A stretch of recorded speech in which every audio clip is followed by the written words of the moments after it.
코스피가 또 연고점을 경신하며 3년 10개월 만에 종가 기준 3,200선을 회복했습니다. 앞서 미국 시장이 숨고르기를 보였고 아시아 증시도 혼조였지만 한국 시장 비교적 강했는데요. 글로벌 IB들이 지수 상승 기대감을 키운 영향이 컸습니다. 글로벌 IB들이 코스피 목표치를 잇따라 상향 조정하고 있습니다. 맥쿼리와 JP모건, 골드만삭스까지 코스피 추가적인 상승을 내다봤습니다. 맥쿼리는 어제 한국 증시 랠리는 단기 경기 회복이 아닌 10년짜리 구조적인 성장에 기반한다며 코스피 4천 간다는 보고서를 내놨고요. JP모건도 한국의 기업 지배구조 개혁이 순조롭게 이뤄질 경우에 코스피 2년 내에 5천까지 오를 수 있다며 투자 의견을 중립에서 비중 확대로 상향했죠.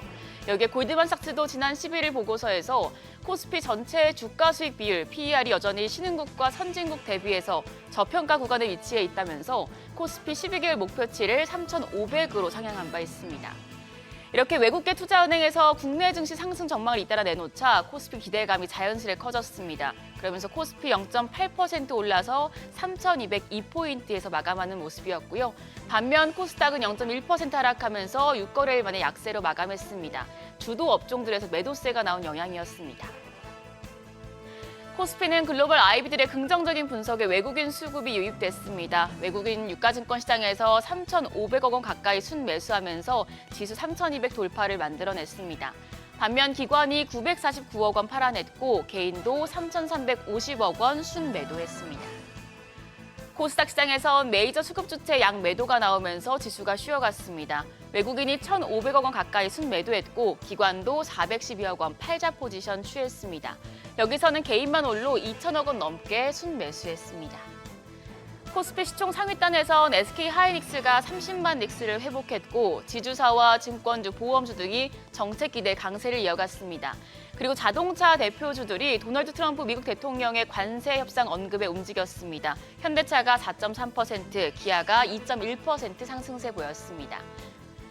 다음으로 코스닥 시장입니다. 코스닥 시장 시총 상위 종목단을 보면 알테오젠과 HLB, 파마리서치, 펩트론 등 일부 헬스케어 대표주가 반등했지만 하락한 종목이 훨씬 많다 보니 이 종목들이 지수를 전체적으로 끌어올리지 못했습니다.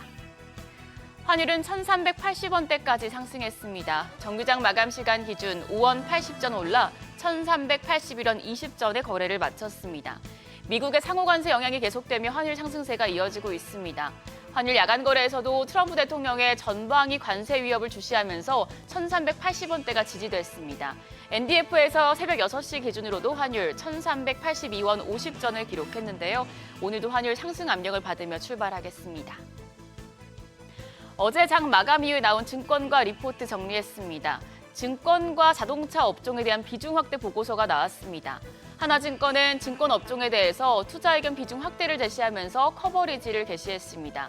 최근 주가가 가파르게 상승했지만 실적 측면에서는 업황 매력도가 여전히 높다는 분석입니다. 상법 개정을 계기로 국내 증시에 자금이 유입되는 게 지속될 것으로 예상이 되고 금리 인하와 증시 상승이 맞물린 국면에서 브로커리지와 트레이딩 부문의 실적 성장이 기대된다고 밝혔습니다. 그리고 하반기에 발행어음과 종합투자계좌, IMA 사업 인가를 통해서 수신 기반이 확대되면 추가적인 운용 수익도 확보할 수 있다고 밝혔습니다. 그러면서 최선호주로는 키움증권과 삼성증권을 제시했고요. 실적과 주주환원 측면에서 메리트가 크다는 분석을 내놨습니다. 관심 종목으로는 미래에셋증권을 꼽았습니다. 한편 삼성증권은 자동차 업종을 긍정적으로 평가했습니다. 배당 소득대 분리과세 기대로 배당 여력이 큰 완성차와 밸류체인에 관심이 증가하고 있는데요. 현재 자동차 섹터는 내수 시장이 회복되고 있고 미국 시장과 유럽 전기차 시장 점유율이 증가하면서 또 중국 완성차 업체들의 구조조정으로 수혜를 받을 수 있다고 평가했습니다. 그러면서 현금이 많고 실적이 견조해서 배당 상향 여력이 높은 현대차그룹 3사와 밸류체인에 관심을 가지라고 조언했는데요. 탑픽으로는 기아와 현대모비스, 그리고 관심 종목으로는 S&T모티브와 SL, 대원산업을 꼽았습니다. 해당 보고서 내용 투자하실 때 참고하시죠. 오늘 일정입니다. 오늘은 중국과 미국의 경제 지표들이 잇따라 나옵니다.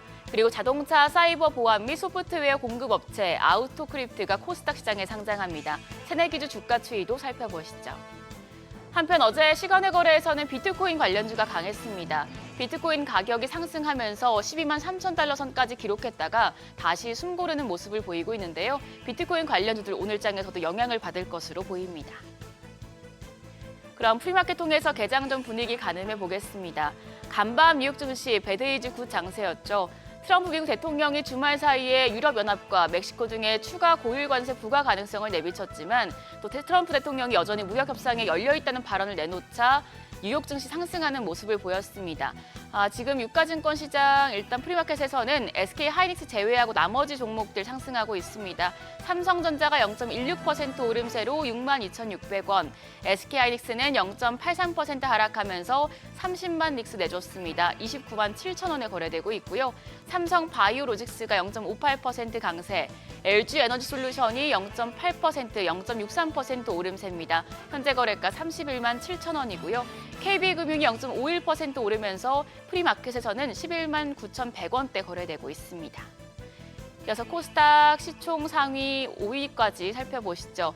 5위의 파마리서치 제외하고 나머지 종목들은 상승합니다. 알테오젠이 0.34% 오름세로 거래가는 44만 6,500원, 에코프로비엠이 0.1% 강보합이고 HLB가 0.39%, 0.4% 가까이 상승합니다. 거래가 5만 2천 원으로 집계되고 있고요. 에코프로가 0.31% 오름세로 4만 7,950원, 반면 파마리서치는 0.7% 약세 기록합니다. 거래가는 56만 2천 원으로 집계되고 있습니다. 현재 코스피가 3,200선 위로 올라오면서 역사적인 고점까지 한 100포인트 정도 남겨두고 있습니다. 과연 우리 시장, 미증시 따라서 상승세를 이어가면서 새로운 기록을 쓸 수 있을지 지켜보시죠. 지금까지 어제장 오늘장이었습니다.